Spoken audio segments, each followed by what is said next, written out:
में आप सभी का स्वागत है। मैं हूं आपके साथ नीतू शर्मा। सबसे पहले एक नजर हेडलाइंस पर।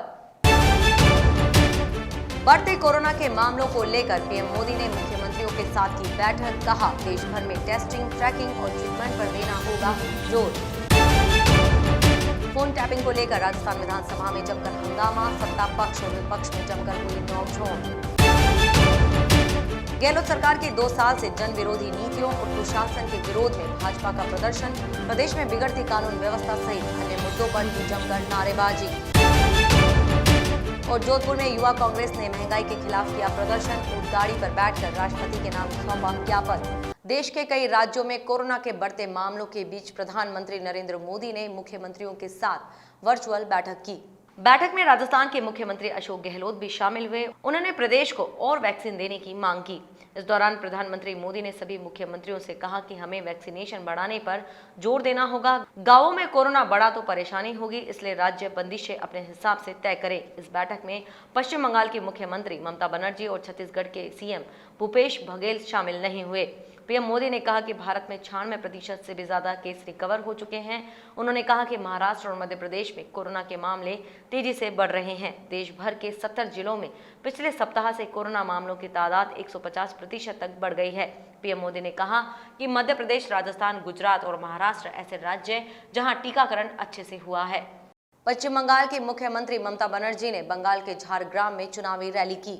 इस रैली में ममता बनर्जी ने केंद्र सरकार पर आरोप लगाते हुए कहा कि हमें कोरोना की वैक्सीन नहीं मिल रही है। यही नहीं, ममता ने आगे कहा कि भारतीय जनता पार्टी कुशासन चला रही है। बंगाल की मुख्यमंत्री ममता बनर्जी ने कहा कि अगर बीजेपी बंगाल में अराजकता फैलाएगी तो यहाँ की महिलाएं उन्हें सबक सिखाएंगी। पीएम मोदी पर निशाना साधते हुए ममता ने कहा कि पीएम बंगाली स्क्रिप्ट को देखकर पढ़ देते हैं और बांग्ला बोलने की कोशिश करते हैं। उत्तर प्रदेश के मुख्यमंत्री योगी आदित्यनाथ ने असम के हौजाई में रैली की। रैली के दौरान योगी आदित्यनाथ ने कांग्रेस पर तुष्टीकरण की राजनीति करने का आरोप लगाया। योगी आदित्यनाथ ने आरोप लगाया कि पहले की सरकारों ने उत्तर पूर्व के राज्यों की अनदेखी की। उन्होंने कहा कि उत्तर पूर्व के राज्यों के विकास में अब पंख लग गए हैं। योगी आदित्यनाथ ने कहा कि कामाख्या मंदिर में जय श्री राम के नारे सुनकर आनंद मिला। असम में रैली के दौरान योगी आदित्यनाथ ने कहा कि प्रधानमंत्री मोदी के नेतृत्व में राम मंदिर का सपना पूरा हुआ। सुप्रीम कोर्ट ने करीब 3 करोड़ राशन कार्ड को आधार कार्ड से नहीं जुड़े होने के कारण रद्द किए जाने को अत्यंत गंभीर मामला बताया। इस पर केंद्र सरकार और सभी राज्यों से जवाब मांगा है। Chief justice S A Bobde, न्यायमूर्ति AC बोपन्ना और न्यायमूर्ति वी राम सुब्रमण्यम की पीठ ने कहा कि इसे विरोधात्मक मामले के तौर पर नहीं देखा जाना चाहिए, क्योंकि ये बहुत ही गंभीर मामला है। CJI ने कहा कि बंबई उच्च न्यायालय में भी मेरे सामने इसी प्रकार का मामला आया था। विधानसभा में एक बार फिर फोन टेपिंग प्रकरण पर सत्ता पक्ष और विपक्ष के बीच गर्मागर्म बहस हुई। चर्चा के दौरान दोनों पक्ष एक दूसरे पर आक्रामक नजर आए। प्रकरण पर चर्चा के दौरान विपक्षी नेताओं ने सरकार को घेरते हुए फोन टैपिंग को नियम विरुद्ध करार देते हुए सरकार को घेरने की कोशिश की। नेता प्रतिपक्ष गुलाब चंद कटारिया, उपनेता प्रतिपक्ष राजेंद्र राठौड़ और सतीश पूनिया ने मुख्यमंत्री कार्यालय से फोन सर्विलांस पर लेने और टैप करने के आरोप लगाए। प्रतिपक्ष के आरोपों पर जवाब देते हुए संसदीय कार्य मंत्री शांति धारीवाल ने हर सवाल का जवाब दिया। उन्होंने सरकार पर लग रहे आरोपों को निराधार करार देते हुए यहां तक कह दिया कि यदि सरकार की ओर से फोन टैप की सत्यता साबित हुई तो मुख्यमंत्री क्या, मैं और हम सभी इस्तीफा दे देंगे। चर्चा के दौरान संसदीय कार्य मंत्री शांति धारीवाल ने एक कागज लहराते हुए मोदी सरकार पर 90,000 फोन टैप करवाए जाने के आरोप लगाए। इस पर नेता प्रतिपक्ष कटारिया सहित तमाम विपक्षी विधायक वेल पर आकर विरोध जताने लगे। भाजपा की ओर से राज्य सरकार के खिलाफ चलाए जा रहे हल्ला बोल कार्यक्रम के तहत आज जयपुर में प्रदर्शन किया गया। गहलोत सरकार की 2 साल से जन विरोधी नीतियों और कुशासन के विरोध में यह प्रदर्शन जयपुर कलेक्ट्रेट पर किया गया। इस प्रदर्शन से पहले जयपुर के चिंकारा कैंटीन, नगर निगम फायर स्टेशन से कलेक्ट्रेट तक भाजपा के सैकड़ों कार्यकर्ताओं ने शक्ति प्रदर्शन करते हुए रैली निकाली। रैली जैसे ही कलेक्ट्रेट सर्किल पहुंची तो वहां भाजपा के कार्यकर्ताओं ने कलेक्ट्रेट परिसर में घुसने का प्रयास किया। यहां उन्हें पुलिस ने बैरिकेड्स लगाकर रोक लिया, जिसके बाद भाजपा के कार्यकर्ता कलेक्ट्रेट की दीवार पर चढ़कर गहलोत सरकार के खिलाफ नारेबाजी करने लगे।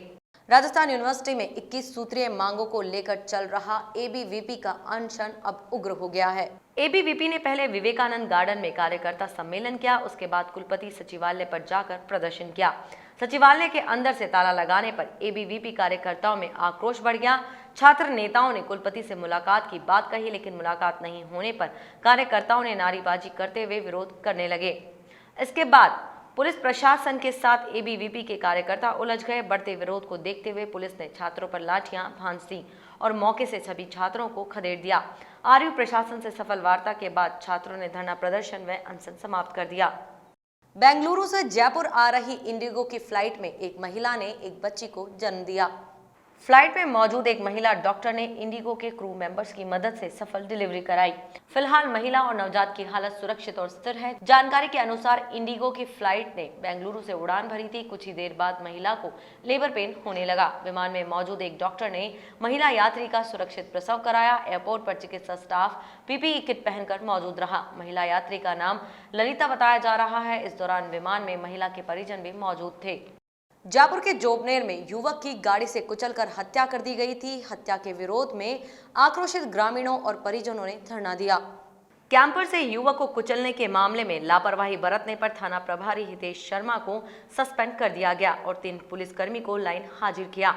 ADJ crime Rajasthan doctor Ravi Prakash Mehrada ने धरना स्थल पर पहुंचकर ग्रामीणों से बातचीत की। एडीजे क्राइम ने ग्रामीणों को आश्वासन दिया कि जल्द ही आरोपी को गिरफ्तार कर लिया जाएगा। साथ ही सरकार की ओर से आर्थिक सहायता का भी आश्वासन दिया गया। आश्वासन के बाद ग्रामीणों ने धरना समाप्त कर दिया। इसके बाद मृतक गौतम वर्मा के शव का पोस्टमार्टम कर परिजनों को सुपुर्द कर दिया गया। एसपी साहब ने भेज रखी है और उसमें शीघ्र सफलता मिलने की पूरी संभावना है।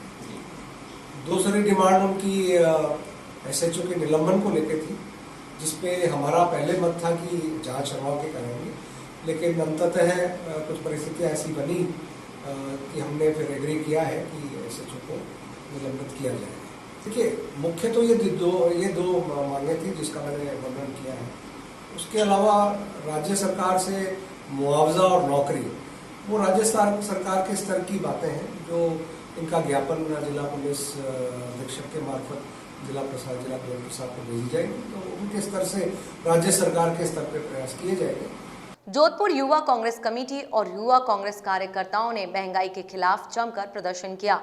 राजस्थान प्रभारी मितेंद्र दर्शन सिंह के नेतृत्व में किसान आंदोलन के समर्थन में सैकड़ों युवा कांग्रेस के कार्यकर्ताओं ने राष्ट्रपति के नाम ज्ञापन दिया। प्रदेश प्रभारी राजस्थान मितेंद्र दर्शन सिंह ने कहा कि केंद्र में बैठी मोदी सरकार समय रहते महंगाई को कम करे एवं किसान विरोधी तीनों काले कानूनों को वापस ले। आने वाले समय में इस देश का प्रत्येक युवा और किसान सड़कों पर उतरकर बेलगाम हो चुकी केंद्र की मोदी सरकार को काबू में करने का काम करेगा। धरने पे बैठे हैं और सरकार हठधर्मिता किए हुए हैं, तो हम यूथ कांग्रेस जोधपुर देहात की तरफ से आज ये रैली निकाल कर और ये दर्शाना चाहते हैं कि ये टंकियाँ हैं केवल माला पहनाने के लिए रह गई है।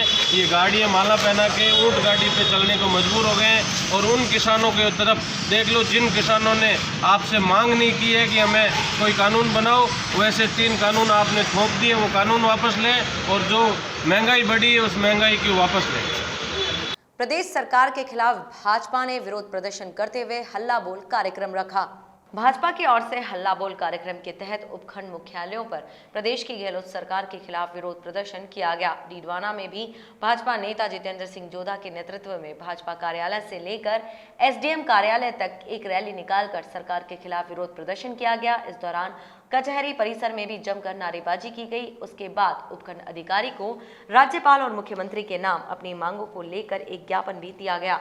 भारतीय जनता पार्टी का आज पूरे प्रदेश व्यापी में हल्ला बोल और ज्ञापन का कार्यक्रम पार्टी के प्रदेश नेतृत्व पे कहने पे हम सब लोगों ने रखा, क्योंकि राजस्थान में जब से कांग्रेस की सरकार बनी है, झूठ और छलावे पे बनी हुई है सरकार, जब झूठे वादे करके किसानों का कर्ज माफ़ करेंगे और युवाओं को रोजगार का भत्ता देंगे, वो बातें तो दूर गई, अपितु बिजली के बिलों में वृद्धि करके यहाँ पर महिला अत्याचार, दलित अत्याचार जो दिन रात बढ़कर इस तरह चला है कि हमारे राजस्थान की जनता त्राईमाम कर रही है। राजस्थान का किसान इस बात को लेकर त्रस्त है कि जिसने सरकार ने कांग्रेस की सत्ता में आने से पहले वादा किया था कि हम बिजली का बिल माफ़ करेंगे, माफ़ करना तो दूर की बात है, इन्होंने उस पर और टैक्स बढ़ाकर बिल को बढ़ाने का काम किया।